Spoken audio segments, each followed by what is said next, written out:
Welcome, everybody. Welcome to March 1, the beginning of the month, and it's Women's History Month. We're so excited to be launching this new series of Just Lunches, where we will be exploring women's sense of call and how they've lived that out and experienced it within Women of the ELCA. We're very excited to have the Reverend Jennifer Michael here as our guest for our first lunch this month. Jennifer is serving a congregation in Hendersonville, Tennessee. It's her second call. She served on our churchwide board from 2008 to 2011. And then in 2011, when we were in Spokane, Jennifer was elected president and served then until the end of that triennium, which was 2014. And she went to seminary while she was serving as president. No, we don't have too many people who've done that. In fact, you may be the singular person who's gone to seminary and served as president, Jennifer.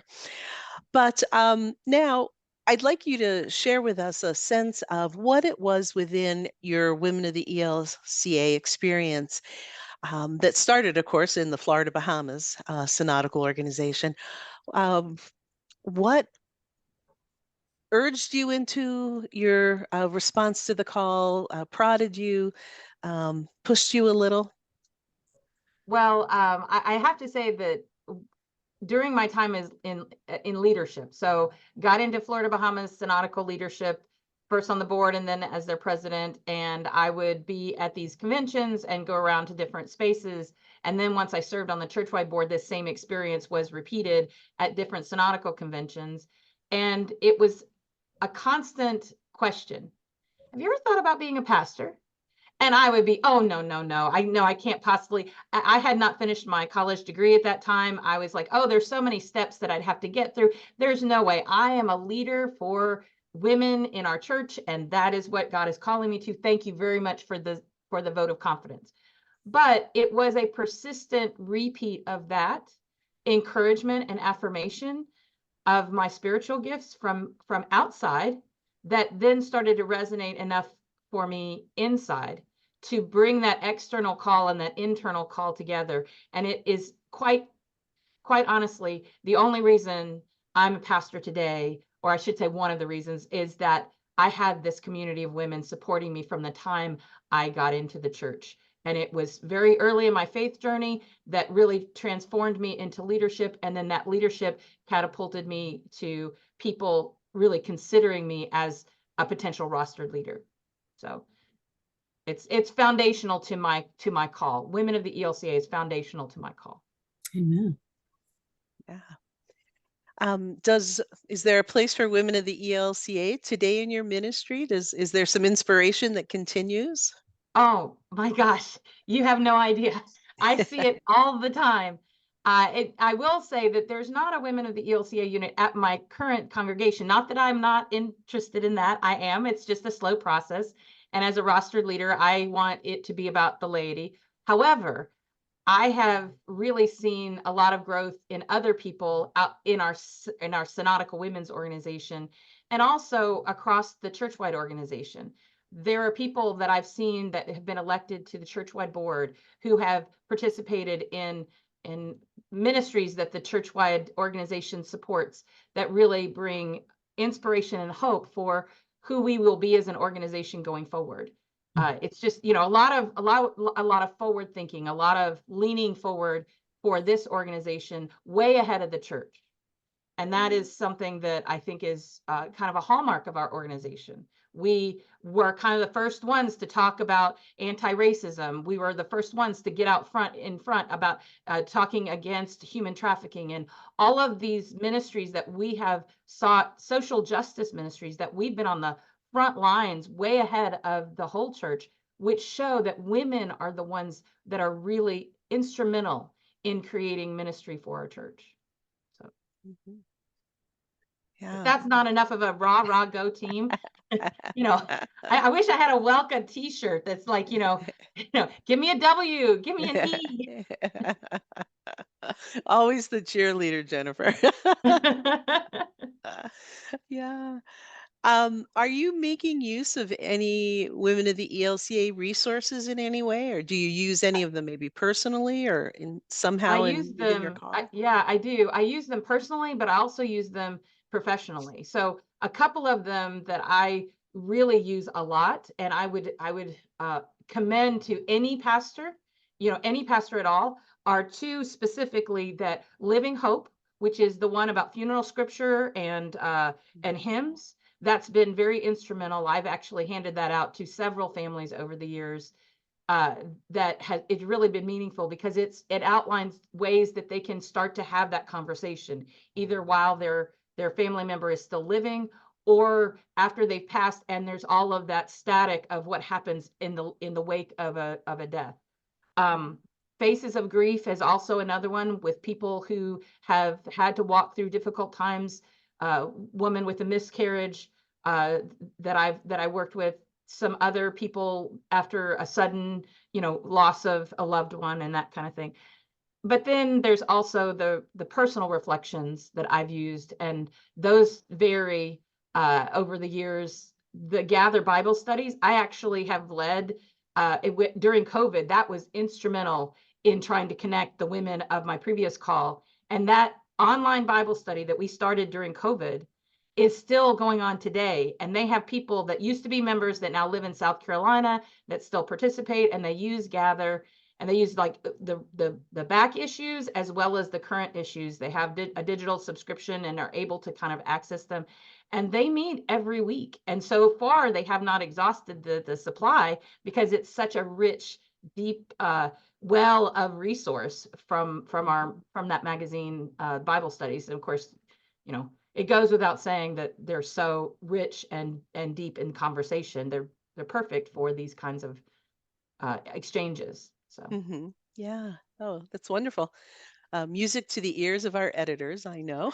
Yes, that's what we like Uh, to hear. yeah. well, but I'm not just doing this because I'm a cheerleader. I'm saying absolutely without equivocation that this is a real resource that I encourage other colleagues in ministry to use that aren't even familiar with Women of the ELCA. I'm surprised when people are like, they have that, and I'm like, how could you not know? This is like the best kept secret in the ELCA. It's Yeah. just Not intentionally, believe me. no, no. No, yeah. And for those of you who might not be familiar with Gather Magazine, you can go to gathermagazine.org and learn all about it. You can subscribe there. We still have a special going on for new subscribers, right, editors? Yes, we do. And we actually have the ability to send you back issues of magazines if you'd like, as to give them away as sample copies. So you can talk to either me or Cindy. Email gather@elca.org and we can send you a box. All you have to do is pay for the postage. Yeah, and I know that that's happened at a couple of events, like a big retreat, in a congregation or a conference cluster. That's wonderful to have back issues to share. And then the two resources that Jennifer mentioned, if you go to welka.org or womenoftheelca.org and click on the resources link, you can search there for those as well as 40 plus, and at least half of them are also available in Spanish. And those are all free downloadable resources, so they're there for everyone to use, not just Lutheran women, but folks. We sometimes get requests from all around the world with people who want to use our resources, so that's kind of exciting. Well, I don't want to hog the questions here. Does anybody else have a question for Jennifer? Yeah, I'd just like to ask you, Jennifer, what would you say to um, busy women who are feeling that internal call about their busyness and being obedient and saying yes? Oh, saying yes that's a big topic I love to talk about, because my own journey to in Women of the ELCA to leadership that has eventually led to rostered leadership started with one yes. I was in my early 30s, and I had a woman named Pat Zambito who is at Good Shepherd Lutheran Church in Tampa, Florida, that was very persistent, kept inviting me to Elizabeth Circle, and I was like, no, I don't have time. I've got my kids in football. I had all these excuses. She kept asking very politely and very nicely. And eventually I didn't have a really good reason to say no to her. And I said, okay, yeah, I'll come to the Christmas party. And that one yes led me to then develop into a new circle, and where I said, well, I can say that yeah, I can do that. But then they said, well, would you be our congregational president? And I was like, no, I can't possibly do that. Then we open up the Bible study, and it was about the widow's mite, and how, she gave the last of what she had. And so I was like, okay, God, okay, you're telling me to give the last, okay, I'll give the last of my time, and I'll just trust you. And sure enough, God gave me all of the support I needed to be the congregational president. And then the next thing I know, I'm the conference president, and then synodical president, and then churchwide. So it's like the one yes that I said to this woman, Pat Zambito, all those many years ago, has led me to where I am today, because of the constant support of this community of women that has lifted me up and affirmed my gifts all along the way. So I can't put it any better than that. Thanks. So say yes, say yes. Thank you. Wonderful. Well, we are going to end here, I believe. It's been a real joy to talk with you and to catch up and see what you're doing these days. And we will hope to see you in Des Moines in 2026 for the next churchwide gathering. That'll be exciting. For those of you who are watching, please join us next week here on Facebook, and we'll be meeting with another one of our professional leaders in the church who will tell you a bit about her call story and how the organization really has nurtured her in her call. So that's it for today. Go out there and celebrate Bold Women's Day this coming Sunday. And if that's a new notice to you and you're not ready to do it right away, you can observe Bold Women's Sunday anytime you want. But it's in recognition of how we mobilize women to act boldly on their faith in Jesus Christ. That's what we're all about in this organization. So And there's a thank resource you. for that. There's a There resource. is, yes. And so welcome.org/BWD will get you right there to all of the resources that we have available. So thank you, Jennifer. Thanks to everybody else. We'll see you all next week. Take care. Bye-bye.